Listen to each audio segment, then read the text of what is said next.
What is going on, guys? Bradley here, back again with another video, and we just got done watching the Apple live stream on September 7th. It was at 1 p.m. Eastern Standard Time where they announced the new Apple Watch and also the new iPhone 7. So I put a lot of notes down here on my phone, and I'm going to just go through the main points and what you guys need to know.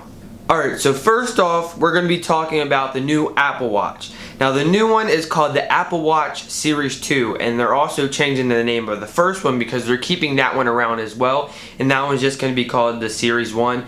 So the biggest changes about the Series 2 is basically the processor and the water resistancy of it. As you know, the Series 1, or the very first Apple Watch, wasn't very water resistant. You couldn't really, they say you can't swim with it and whatnot like that, It'd be fine if you washed your hands or you got, hit with a couple of raindrops and that kind of stuff. That's fine, but now it is 50 meter water resistant. It is IP67 waterproof up to 50 meters. So as the new processing power, they have the SIP version 2, which their SIP is just like the name they made because the processor and the GPU is all just together in one chip, and basically all the internals are just in one package together. So it's like a system in one package. That's what SIP stands for. So basically the processor they put in this is up to 50% faster, and that is the CPU, and the GPU also is a lot faster. It has a 2 times brighter screen, so that's really going to help you when you're outside just looking at your watch. It is the brightest screen Apple has put on any product so far, and it's very, very vibrant and bright in the daylight. So also another big feature is the built-in GPS in the Apple Watch Series 2. Now this is gonna help with people that wear these watches for activity and for fitness tracking and stuff like that, because you don't want to be running around with your phone in your pocket, flabbing all around. You can just have your watch on, and it has a built-in GPS that's gonna track your map and your movement and stuff like that, and it's just going to be very, very nice. So other than those are pretty much the biggest features about the new Apple Watch. The design is pretty much the same, except they have a new ceramic version, which is kind of like a white color. It's kind of like a white pearl almost looking. And what they said is that the ceramic is twice as durable and hard as stainless steel. So you're really going to get something very durable but not lightweight. If you're looking for the activity tracking and you're basically wearing it for fitness every single day, I would go with the aluminum one because it's a lot lighter. Alright, so before we get into the big thing, which everyone wants to know about, the iPhone 7 and the 7 Plus, yes, there's no 7 Pro. Before we get into that, I want to go into a couple small things. First of all, Nintendo is bringing Mario to the iPhone exclusively. Now, it's going to be a new game called Super Mario Run. And it's not like Temple Run or anything like that. I mean, you're constantly running. You can't stop.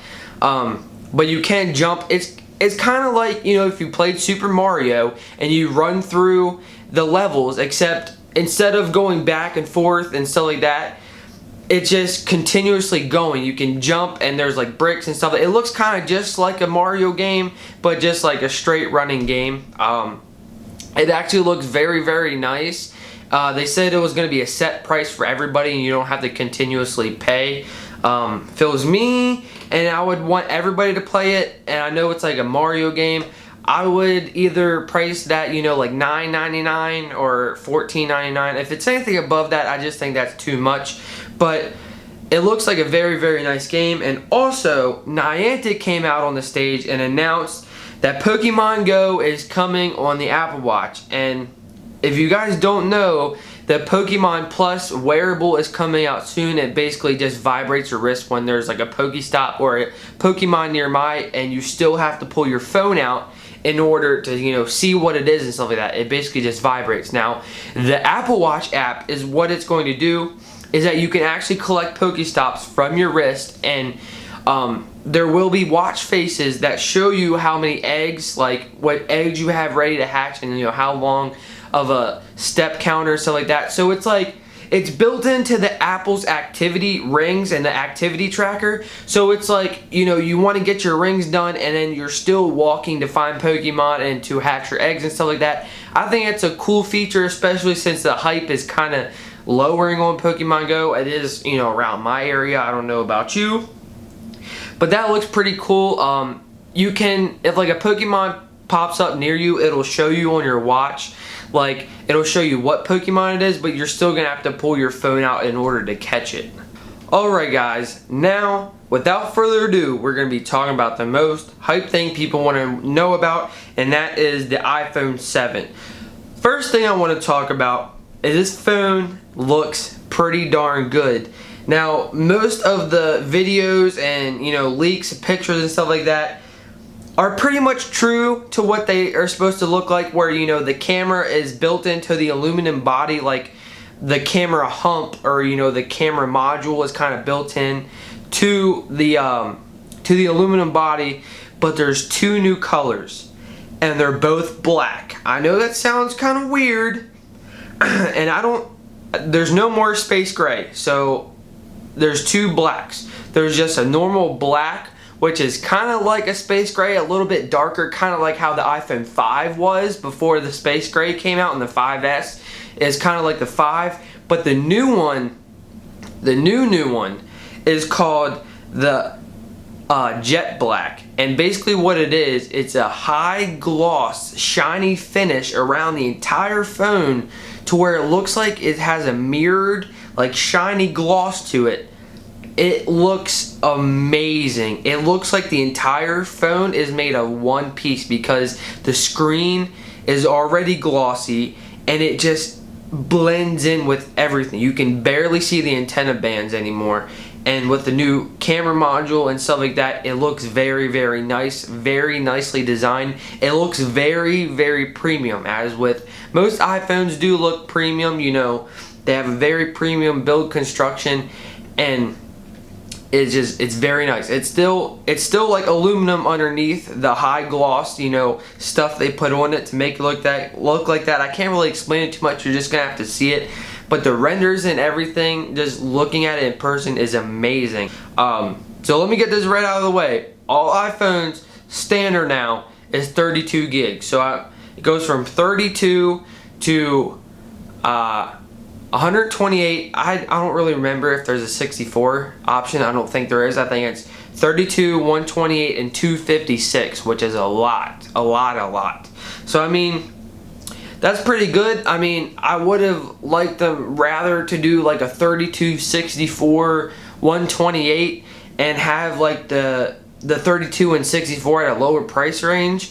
But it's nice to see that they're finally getting rid of that 16 gigabyte base model. So also another huge feature of the iPhone is they redesigned the home button. A lot of people heard rumors about this but wasn't really sure when it was coming. Some people thought it was going to be on the next iPhone, the 7S or whatever they're going to call it. Maybe they're going to call it the iPhone 10 because they're going to be the 10th iPhone. But they redesigned it to where it doesn't click or anything anymore. It's like force sensitive. It's kind of like, you know, a 3D touch button, and it's also customizable and stuff like that. We haven't really heard too much about the functionality of it, but we just know it's force sensitive and it looks pretty cool. So basically what they're going with here is that it doesn't click anymore, and there's really not a lot of places for water and stuff to get in, and that is because the iPhones are now IP67 water and dust resistant.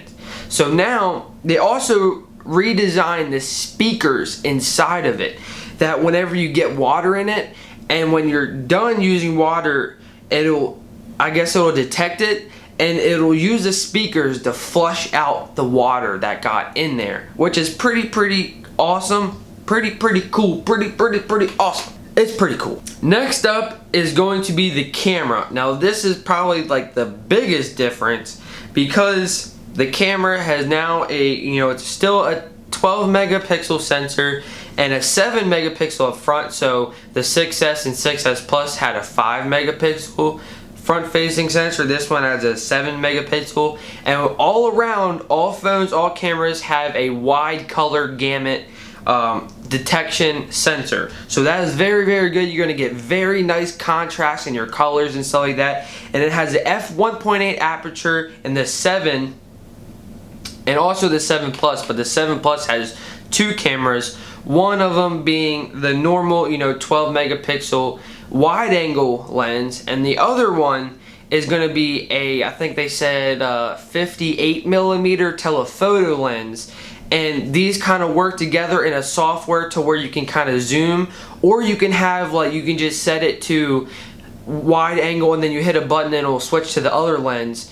But also it works with software, that way you can actually software zoom farther away, but you're gathering pretty much, I'm guessing, 2 images. So where the software zoom is going to be a lot more crisper than what we usually see, because usually I recommend don't ever zoom on a smartphone, because the software zoom or digital zoom is just so bad. As soon as you start zooming, you're losing quality like crazy. And also, I did not expect Apple to do this, but they now have stereo speakers. So basically the speaker on the bottom, and then there's a speaker built into the where you talking on the phone, and when you're listening to it, it's kind of like 2 stereo speakers. Now the bottom one's not faced towards you, but the top one is, and it's just better than the normal bottom firing speaker that we've always seen basically on iPhones. So it's a very welcome change, and I think it's going to help a lot.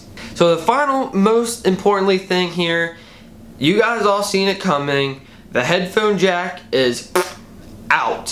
So I seen it coming, and it took me a little bit to figure out why they would do that, and I'm okay with it. It's moving forward. It's old technology. The headphone port is over 100 years old. It's something new they needed, and it's a very welcome change. Now what this will bring is more wireless headphones to the market, and also lightning headphones, which gives you better audio quality to where you can really change the power, and it's kind of like having a built-in DAC into your phone. So it's really going to help out like that. And yeah, you can't really listen to music and charge your phone at the same time. You might have to buy an adapter, but I think it's a welcome change. It definitely makes the phone look a lot cleaner, and they were able to make it a lot cleaner looking, because the headphone jack takes up a lot of real estate, as in thickness. So I think it's a welcome change. If you don't like that, I can understand why you wouldn't. They will include an adapter, like a lightning to 3.5 millimeter headphone jack adapter in the box, as with earpods that do have a lightning cable connected to them. So if you guys want to see a first impressions video of the iPhone 7, because I will be getting both models, if you want to see both of those, make sure you subscribe and leave a like, and comment down below what your favorite feature about the iPhone 7 is. Alrighty guys, catch you guys in the next one. Peace.